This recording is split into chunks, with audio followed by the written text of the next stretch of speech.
this is my, I don't know, whatever take. So yeah, let's talk a bit about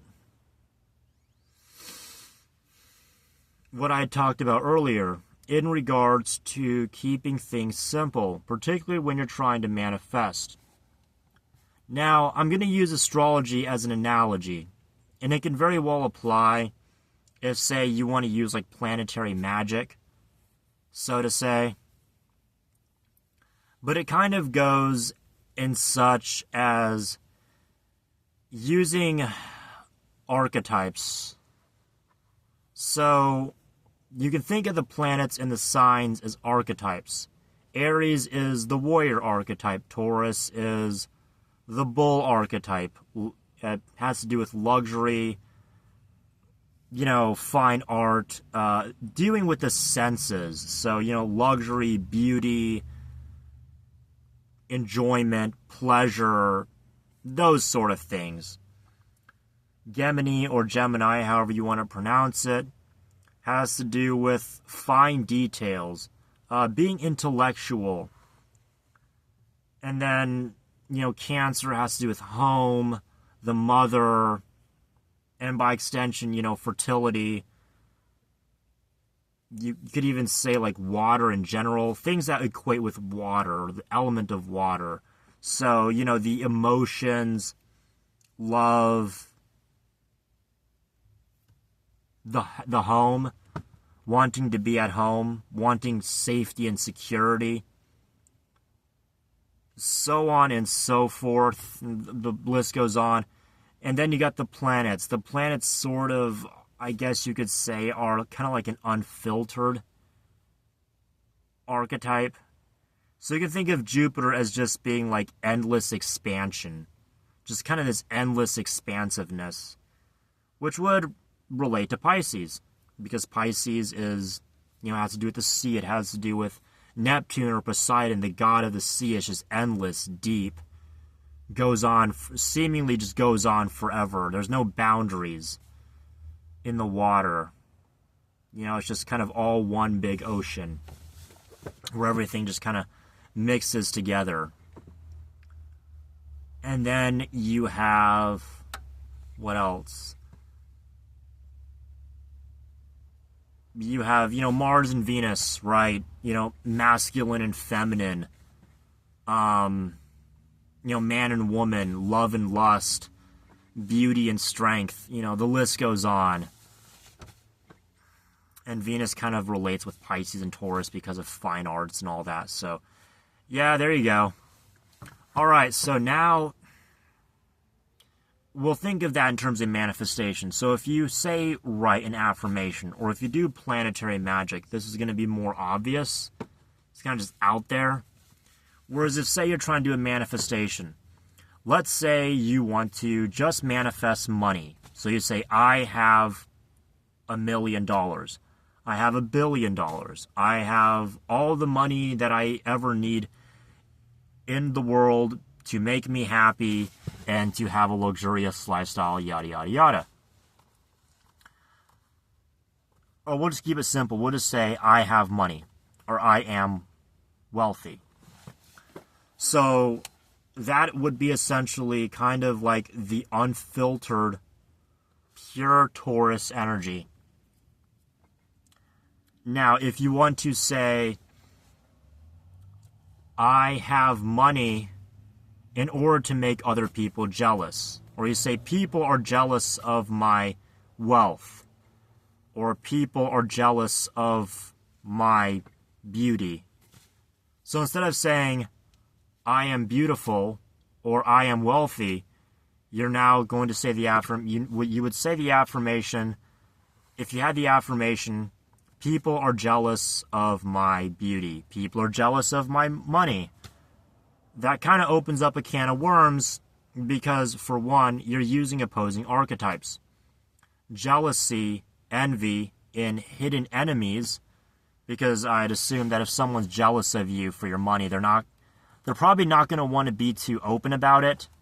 Just go out and tell the world, yeah, I'm totally jealous of this guy because he's better than me. Yeah, that's probably not going to go over too well, so you might want to be a little more underhanded about that. I would assume most people that are very jealous of others are probably going to be a little underhanded and manipulative about it. But anyways. So yeah, that's essentially two opposing archetypes. Taurus opposing Scorpio. Kind of doesn't work out all too well. Well, for one, because they're opposite each other. So either it's just going to fizzle out.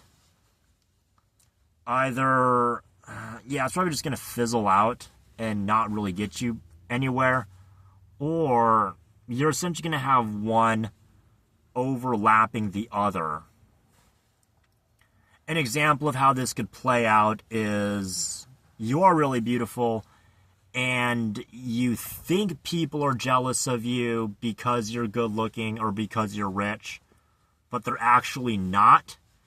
Or people are so jealous of you because they see that you have the potential to become rich or beautiful or successful, whatever.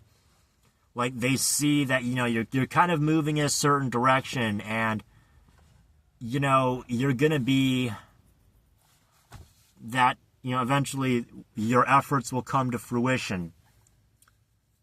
So their jealousy would manifest more in the form of, you could say, putting out the fire before it starts, so to say. Or, you could say, since it has to do with Earth or Taurus, you could say it's destroying the art or destroying the building or destroying whatever it is before it comes to fruition. So it's more of a preventative maintenance on Scorpio's side to kind of keep you down. It can manifest in one of those two ways. And either way, it's probably not going to really do all too well. And I would kind of just avoid that in general. More on that in another video. Another example would be, say, Pisces and Virgo. So you're saying that I'm so beautiful that my body is a work of art. Or, that's actually not, maybe not. Maybe you could say, I am healthy and my body is a work of art. That kind of may not go over so well. Because Pisces has to do with art. Or Pisces has to do, maybe not so with art, but just more with like not caring so much. Just kind of like a lack of boundaries. So yeah, if you're like, saying that you're really healthy, or you're trying to be healthy, but at the same time you don't really have the discipline to actually improve your health, that's kind of like Pisces going up against Virgo, if you will, the archetypes. Now, in regards to actual planetary magic, you're sort of going to be explicitly doing that anyways, and you should be aware of that. So you would kind of try to avoid doing that, because you're going to kind of know up front, like, okay, the planets are here in this position in the sky, and the signs are ruled by certain planets, and the planets are exalted in certain signs, and in detriment and in exile or fall in other signs. So yeah, it kind of narrows it down for you, and you'd probably be able to figure out pretty quickly. The only exception I can think of is if you're doing planetary remediation, which you're essentially trying to either work with a bad placement in your natal chart, a quote-unquote bad placement in your natal chart, or a bad transit, either in regards to your natal chart or just a bad transit in general. So if an example right now would be Jupiter is in Gemini, and Jupiter is in detriment in said sign of Gemini, so you might want to do some remediation for that. Could be a good idea. Just saying. Anyways, think that'll be about it for now, and we're gonna head out.